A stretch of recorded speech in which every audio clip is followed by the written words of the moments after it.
నంద్యాల జిల్లా భారతీయ జనతా పార్టీ కిసాన్ మోర్చా ఆధ్వర్యంలో జిల్లా రైతాంగం ఎదుర్కొంటున్న సమస్యలపై మహాధర్నా కార్యక్రమం నిర్వహించడం జరిగింది.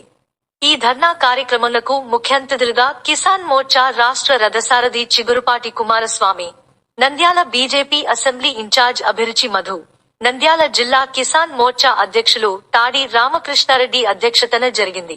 రాష్ట్ర వ్యాప్తంగా రైతాంగ సమస్యల మీద ఆయా జిల్లాల్లో ఉండే ఏదైతే సమస్యలు ఉంటాయో ఆ సమస్యల పరిష్కారం కోసం ఆ సమస్యలను ఈ రాష్ట్ర ప్రభుత్వం దృష్టికి తీసుకెళ్లే ప్రయత్నంలో భాగంగా ఈ నంద్యాల రావడం జరిగింది. ఈ నంద్యాలలో అలిగేరు రిజర్వాయర్ ఏదైతే ఉందో ఒకప్పుడు ఎన్టీ రామారావు గారు ప్రారంభోత్సవం చేసిన ఆ రిజర్వాయర్ ప్రాజెక్ట్ ని 5 సంవత్సరాల పాటు 5 సంవత్సరాల క్రితం అది కూలిపోయే పరిస్థితి వచ్చితే దానిని ఇవాల్టి కూడా ఈ రాష్ట్ర ప్రభుత్వం బాగు చేసే పని చేయకపోగా దానికి నీళ్లు వదలకుండా ఆపేసింది. కానీ ఆ రిజర్వాయర్కి అయ్యే ఖర్చు మా సోదరులు చెప్పేది సుమారుగా 25-30 కోట్లు మాత్రమే చెబుతున్నారు. ఆ 25-30 కోట్ల రూపాయలు కూడా ఈ నంద్యాల జిల్లాకి ఈ రాష్ట్ర ప్రభుత్వం శాంక్షన్ చేయలేదంటే ఈ రాష్ట్ర ప్రభుత్వం ఏ రకమైన పరిస్థితుల్లో ఉండాలని అర్థమవుతుంది. కానీ ఈ రిజర్వాయర్కి వాటర్ రావడం వల్ల వేలాది ఎకరాలు సాగునీరుగా అవుతుంది, లక్షలాది కుటుంబాలకి తాగునీరు వచ్చే అవకాశం ఉన్నది.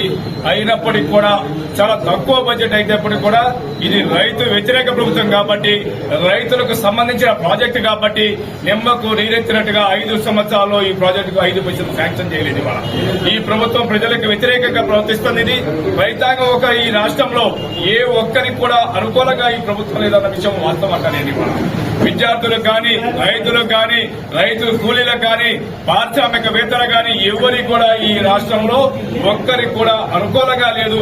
కేవలం ఓటు బ్యాంకు రాజకీయాల కోసం మాత్రమే ఈ ప్రభుత్వం ప్రవర్తిస్తుంది తప్పితే రైతు వ్యతిరేక ప్రభుత్వంగా ప్రవర్తిస్తుంది. ఇవాళ ఈ రైతు ప్రభుత్వంలో రాష్ట్రంలో ఇవాళ కరువు మండలాలు ప్రకటించారు. ఈ జిల్లాలో కూడా ఒక 6 మండలాలు ప్రకటించారు. సుమారుగా ఈ జిల్లాలో 15 మండలాల్లో కరువు తాండవిస్తుంటే 6 మండలాలు కంటితురుపుగా ప్రవర్తించి కరువు మండలాలు ప్రకటించాక ఇన్పుట్ సబ్సిడీ ఇవాళ కూడా ఈ ప్రభుత్వం ఇవ్వలేదు. ఇవాళ ఎందుకు ఇవ్వలేదు? రైతు వ్యతిరేకంగా ఎందుకు ఈ రకంగా ఈ రాష్ట్ర ప్రభుత్వం ప్రవర్తిస్తుంది అర్థం కావట్లేదు. ఇవాళ ఈ రైతాంగ వ్యతిరేక ప్రభుత్వాన్ని ఇవాళ కూలదోయాలని చెప్పని రైతుల్లో చైతన్యం తీసుకొచ్చే ప్రయత్నంలో భాగంగా చేస్తుంది. వచ్చే నెలలో విజయవాడలో పెద్ద ఎత్తున రైతు గర్జన పేరు మీద ఈ రాష్ట్ర ప్రభుత్వం రైతాంగ వ్యతిరేక విధానాలు ప్రజల్లో ఈ రాష్ట్రంలో పుట్టిన ప్రతి ఒక్కరికి వ్యతిరేకంగా ఉంది. ఇవాళ గర్భంలో ఉండే శిశువు కూడా ఈ 4 నెలలు ఆగి డెలివరీ ఇవ్వాలనే పరిస్థితిలో తల్లి కూడా ఉంది.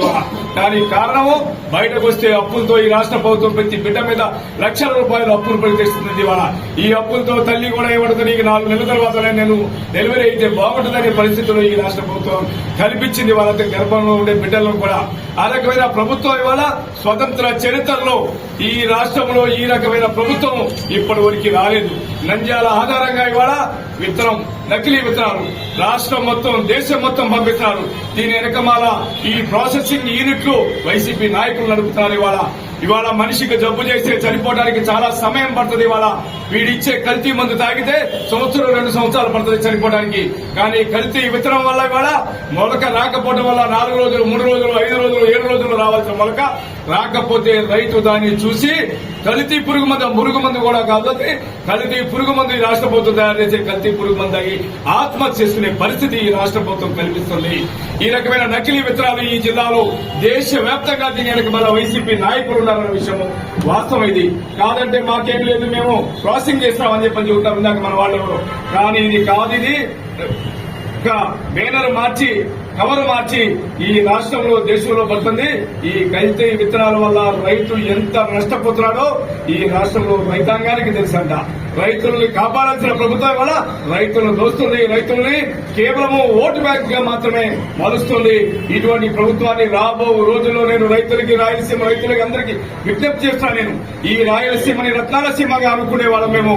భారతీయ జనతా పార్టీ అనేక సంవత్సరాలుగా ఈ రాయలసీమని రత్నాల సీమగా చూడాలని, బంగారు సీమగా చూడాలని చేయాలనే ఉద్దేశంతో భారతీయ జనతా పార్టీ చేస్తున్న ఈ రాష్ట్రంలో ఏలుతున్న వారు ఇది రాయలసీమ కంటే దారుణంగా ఉంటే మాత్రమే మన ఆటలు చెల్లుతాయి అనే ఉద్దేశంతో అనేక సంవత్సరాలుగా రాయలసీమ నుంచి ముఖ్యమంత్రులను మనం పంపిస్తున్నప్పుడు కూడా ఒక్క ముఖ్యమంత్రి కూడా ఈ జిల్లాల మీద ప్రేమ లేదు. ఈ జిల్లాలో ఉండే కరువు తాండవిస్తుంటే కన్నెత్తి చూడలేదు. ఆఖరికి కడప జిల్లాలో కూడా అన్ని జిల్లాల్లో కరువు తాండవిస్తుంటే ఏ ఒక్క రైతును కూడా పరామర్శించే తీరిక రాష్ట్ర ముఖ్యమంత్రి కాదు, వ్యవసాయ మంత్రి కాదు, ఇరిగేషన్ మంత్రి కూడా లేదు. ఇటువంటి మంత్రులు సిగ్గు లజ్జ చీము నెత్తులుంటే రైతుల పక్షాన రైతు బిడ్డగా పుట్టినవాడు ఎవరైనా ఉంటే ఆ పక్షాన నిలబడాలి తప్పితే అధికారం కోసం చలాయించకూడదని భారతీయ జనతా కిసాన్ మోర్చా ఆంధ్రప్రదేశ్ శాఖ ఎత్తి చూపుతుంది, డిమాండ్ చేస్తుంది. భవిష్యత్తులో గనక ఇదే రకంగా కొనసాగితే గనక ఈ ప్రభుత్వాన్ని దింపే వరకు రాజకీయాలకు అతీతంగా రైతులతో చైతన్యం తీసుకొచ్చి ఈ ప్రభుత్వాన్ని దింపే వరకు కూడా భారతీయ కిసాన్ మోర్చా ఆంధ్రప్రదేశ్ శాఖ ఉద్యమాన్ని ఉధృతం చేస్తుందని విజ్ఞప్తి చేస్తున్నారు.